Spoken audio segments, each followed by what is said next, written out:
सुप्रभात मंडळी. आपण वाचत आहोत इंडियाज मोस्ट फिअरलेस हे शिव अरोर आणि राहुल सिंग यांच्या पुस्तकाचा मराठी अनुवाद जो संध्या रानडे यांनी केला आहे. कालच्या भागात आपण बघितलं की मेजर वरदराजन यांना त्या सांकेतिक भाषेतला बराच काही मजकूर समजला होता आणि आता ते कर्नल दबास यांच्याकडे गेले होते.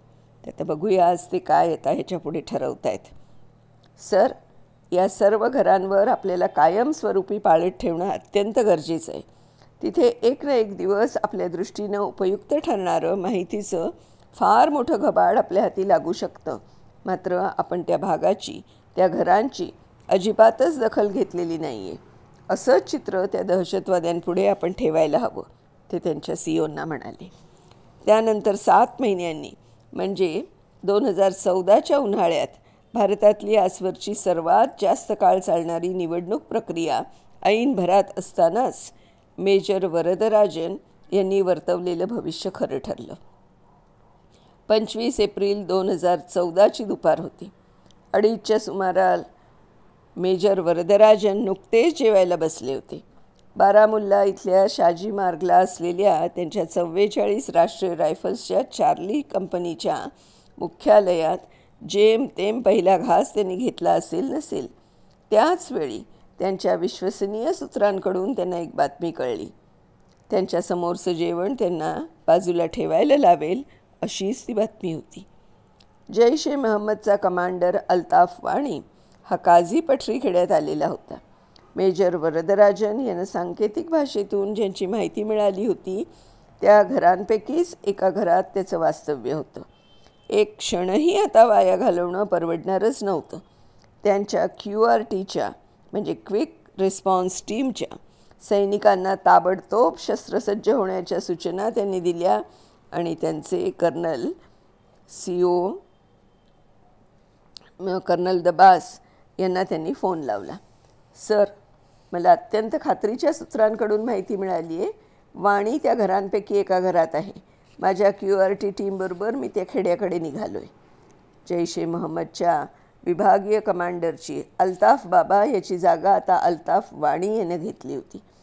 त्याच्या आधीच्या अधिकाऱ्यांचं अपुरं राहिलेलं कार्य आणखी पुढच्या स्तरावर नेऊन ठेवण्याचं सत्कार्य आता तो करणार होता आणि त्यासाठी त्याचे निकराचे प्रयत्न सुरू होते.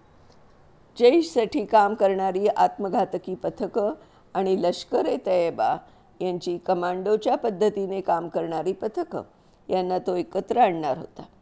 अल्ताफ बाबाला मारल्यानंतर थोड्याच दिवसांनी वाणी भारतीय लष्कराच्या रडारवर आला असल्याने त्याचा समाचार आता घ्यायलाच हवा होता. काझी पठरी, जम्मू आणि काश्मीर, 25 एप्रिल 2014. अर्धा तासाच्या आतच मेजर वरदराजन आणि त्यांची माणसं त्यांच्या पथकांच्या वाहनांमधून काझी पठरीला पोचली. 3 वाजण्याच्या सुमारास QRTच्या सैनिकांनी 6 जोड्यांमध्ये स्वतःला विभागून घेतलं. त्यांना मिळालेल्या सविस्तर तपशिलांमध्ये अल्ताफ वाणी नेमक्या कोणत्या घरात दडून बसला होता हे त्यांना कळलं होतं. विटांचं बांधकाम असलेल्या या दुमजली घराला त्यांनी गराडा घातला. त्यानंतर आजूबाजूला साध्या लोकांची वस्ती असलेल्या ठिकाणी मेजर वरदराजन नेहमीच पाळत असत तो उपचार त्यांनी आताही पाळला. त्या भागातल्या लोकांना त्यांच्या स्वतःच्याच सुरक्षिततेसाठी दुसरीकडे हलवलं जावं अशा सूचना मेजरनी त्यांना सैनिकांना दिल्या. मेजर वरदराजन आणि त्यांच्या माणसांनी त्या दिवशी दुपारी ज्या घराला लक्ष केलं होतं ते त्या भागातलं सगळ्यात मोठं घर होतं. ऐसपैस पसरलेल्या फळबागा असणाऱ्या त्या घराच्या विस्तीर्ण आवारात 2 आउट हाऊसेसही होती. गराडा घातलेल्या सैनिकांवर मेजर वरदराजन यांनी घाईघाईनं एक नजर टाकली. अवजड शस्त्रास्त्रांचा वापर आत्ताच त्यांना करता येणार नव्हता, कारण आत आणखी किती साधेसुधे रहिवासी होते याचा अंदाज त्यांना आला नव्हता. लष्कराचे लपून हल्ला करणारे स्निपर्स थोड्याच वेळात तिथे आले आणि आजूबाजूच्या घरांच्या छपरांवर आपापल्या जागा शोधून ते लपून बसले. पण त्या अचूक नेम साधणाऱ्या सैनिकांना त्यांचं लक्ष स्पष्टपणे दिसतच नव्हतं. ते नेम तर धरून बसले होते, पण तो त्यांनी कशावर धरला होता तेच त्यांना नीटसं कळत नव्हतं. मेजर वरदराजन त्यांच्या माणसांना अखेरच्या काही महत्त्वपूर्ण सूचना देत असतानाच त्यांना काझी पठरीमधल्या एका रहिवाशाचा हादरवून टाकणारा फोन आला. त्या खेड्यात लपून बसणाऱ्या दहशतवाद्यांनी खेड्यातल्या लोकांना जगणं कठीण करून ठेवलं होतं, असं तो रहिवाशी सांगत होता. परंतु त्यांच्यातले बरेच जण या दहशतवाद्यांची तक्रार नोंदवण्यासुद्धा घाबरत, असंही त्यांनी सांगितलं. काही जणांना मात्र या दहशतवादाचा बळी ठरायचं नसतं आणि ते कधीतरी अतिनैराश्यामुळे तोंड उघडतात. मेजर वरदराजन यांनी त्यांच्या सीईओना ताबडतोब रेडिओ कॉल लावला.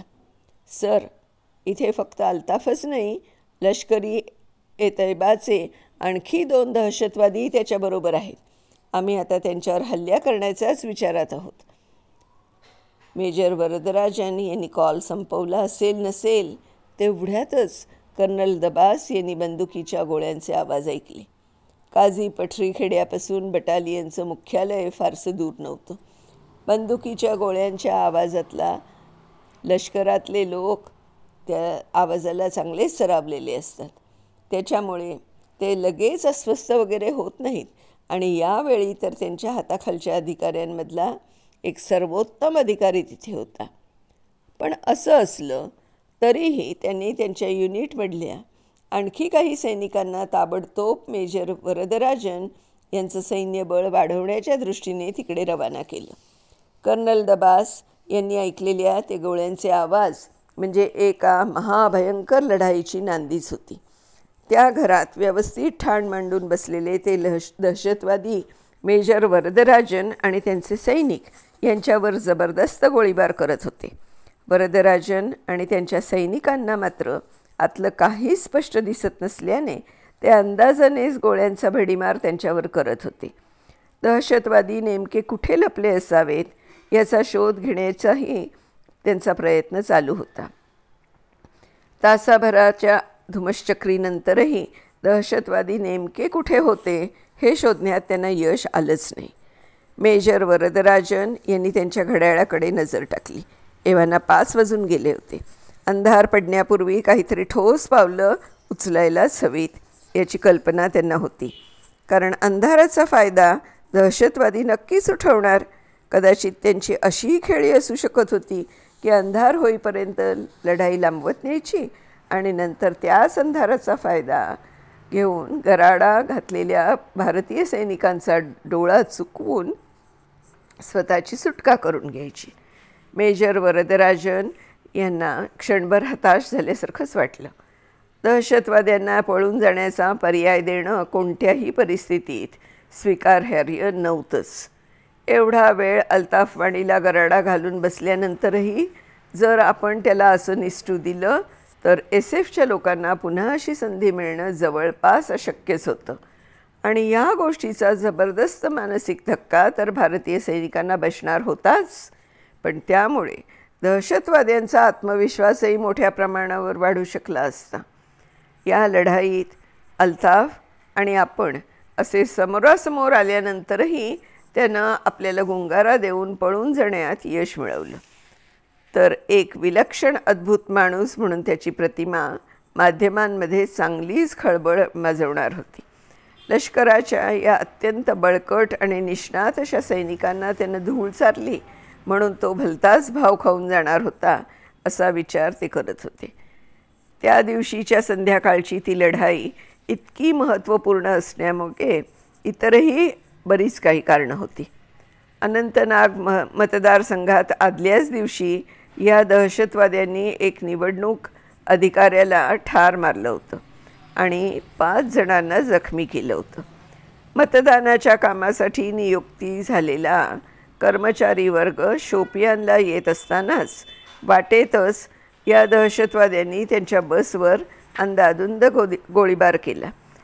काश्मीरच्या खोऱ्यासारख्या ठिकाणी आधीच संवेदनशील असलेल्या लोकशाही टिकवून ठेवणाऱ्या निवडणूक प्रक्रियेत व्यत्यय आणून खुनी हल्ला करणाऱ्या या माणसांना या जगातूनच नाहीसं करण्यासाठी फक्त ठार मारणं या पलीकडे राष्ट्रीय रायफल्सच्या पथकाच्या दृष्टीने फार मोठा अर्थ होता.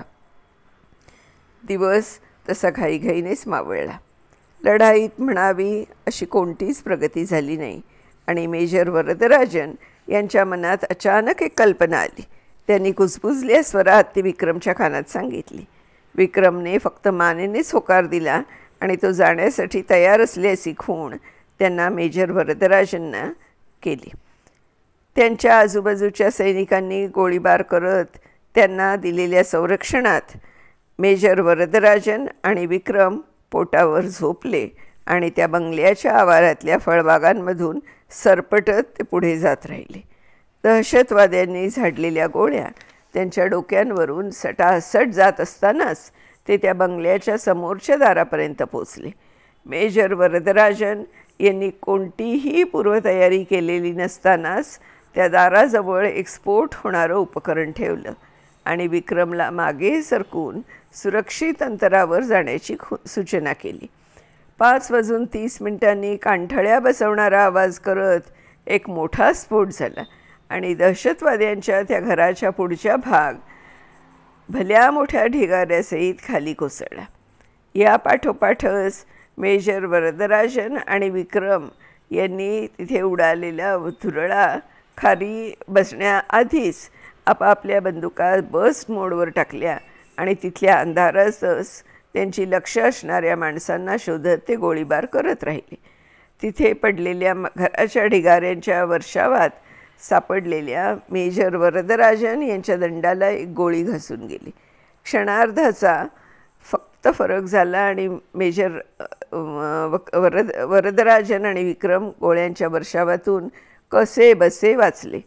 पण दोघांनाही ताबडतोब आपापल्या AK-47 बंदुका त्या दहशतवाद्यांच्या दिशेने रोखल्या आणि तुफान गोळीबार करत त्याचा खेळच त्यांनी संपवला. पाऊलभर पुढे सरकत मेजर वरदराजन नुकत्याच मरून पडलेल्या त्या दहशतवाद्याच्या जवळ गेले आणि थोडं खाली झुकून त्यांनी त्यांच्याकडे निरखून पाहिलं. त्याच्या मृतदेहातून गोळ्यांचा धूर निघत होता. अल्ताफ वाणी कसा दिसतो ते मेजर वरदराजन यांना माहीत होतं. त्याच्याकडे बघताना मेजर वरदराजन यांच्या लक्षात आलं की हा वाणी नक्कीच नव्हता. अजून 2 दहशतवादी त्या घरातच होते आणि तिथे मोठ्या प्रमाणावर पडलेल्या दगडधोंड्यांच्या ढिगामुळे त्यांना चांगलंच संरक्षण मिळत होतं. तिथे आता उरलेल्या 2 दहशतवाद्यांपैकी एक जण नक्कीच वाणी असणार होता. आता पुढे कोणती चालायची याबद्दल वरदराजन आणि विक्रम यांनी काही ठरवण्याच्या आतच त्या घराच्या एका अंधाऱ्या कोपऱ्यातून काही हातबॉम्ब त्यांच्या दिशेने येऊन फुटले.